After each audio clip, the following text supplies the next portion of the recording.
Bird ఫ్లూకి సంబంధించి వార్తలు వస్తున్నాయి.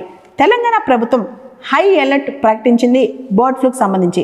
హైలీ ప్యాథోజెనిక్ ఏవియన్ ఇన్ఫ్లుయెంజా లేదా బర్డ్ ఫ్లూ కేసెస్ ఆంధ్రప్రదేశ్లో రిపోర్ట్ అవుతున్నాయని, ముఖ్యంగా బార్డర్ చెక్స్ దగ్గర ఇలాంటి ట్రాన్స్పోర్ట్ వెహికల్స్ ఏదైతే కోడుల్ని ట్రాన్స్పోర్ట్ చేస్తాయో, చికెన్స్ని ట్రాన్స్పోర్ట్ చేస్తాయో, రకరకాల బర్డ్స్ని ట్రాన్స్పోర్ట్ చేస్తాయో ఈ వెహికల్స్ అన్నిటికీ చెక్ పెట్టనున్నట్లు తెలంగాణ ప్రభుత్వం నిన్న చెప్పింది.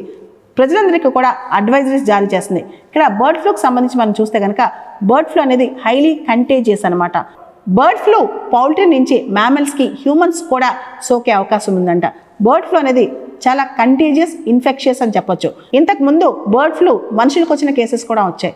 ఒకవేళ మనుషులకు వస్తే, చాలా అరుదుగా మనుషులకు వస్తుందంట. ఒకవేళ కనుక బర్డ్ ఫ్లూ మనుషులకి సోకితే కనుక మోర్టాలిటీ రేట్ అనేది దాదాపు 50% ఉంటుంది అనమాట. అంటే మనుషులకు సోకితే మాత్రం ఇది చాలా డేంజరస్ అని చెప్పొచ్చు. అమెరికాలోని కాలిఫోర్నియా రాష్ట్రంలో కూడా బర్డ్ ఫ్లూ మనుషులకు వచ్చిన కేసెస్ ఉన్నాయి. ఒకవేళ మనుషులకు సోకితే మాత్రం ఇది చాలా డేంజరస్. మొట్టమొదటిసారిగా 1996లో చైనాలో బర్డ్ ఫ్లూ అవుట్ బ్రేక్ అయిందనమాట. ఆ తర్వాత ప్రపంచవ్యాప్తంగా చాలా దేశాల్లో 2006లో ఫస్ట్ టైం భారతదేశంలోకి ఇది వచ్చింది.